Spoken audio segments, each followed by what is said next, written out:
சென்னை திருவல்லிக்கேணியில் கடந்த டிசம்பரில் தனியார் நிறுவன ஊழியரிடம் 20 லட்சம் ரூபாய் வழிப்பறி செய்த வழக்கில் மேலும் 2 பேர் கைது செய்யப்பட்டுள்ளனர். செய்தியாளர் கதிரவன் இணைப்பில் இருக்கிறார். கதிரவன், வணக்கம். 20 லட்சம் ரூபாய் வழிப்பறி வழக்கில் மேலும் 2 கைது செய்யப்பட்டுள்ளனர். விவரங்களை சொல்லுங்க.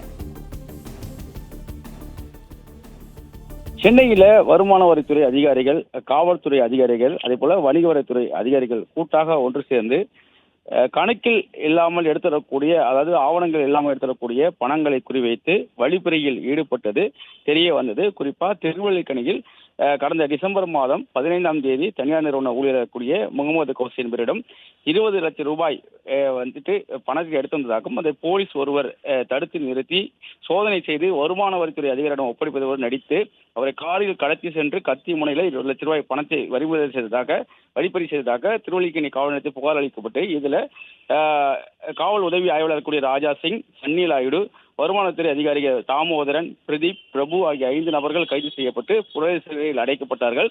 இவர்கள் ஏற்கனவே போலீஸ் காவலில் எடுத்து விசாரித்த போது 1000 விளக்கு பகுதியிலும் இதே போல ஒரு வழிப்பறியில் ஈடுபட்டதையும் ஒப்புக்கொண்டார்கள்.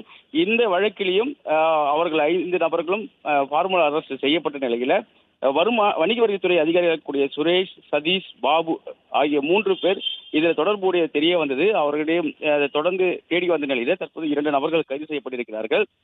சுரேஷ் மற்றும் பாபு ஆகிய 2 நபர்கள் கைது செய்யப்பட்டிருப்பதாகவும் இவர்கள் வணிக வரித்துறையில துணை ஆணையர் பதவியில் இருப்பதாகவும் தெரிவிக்கப்பட்டிருக்கிறது.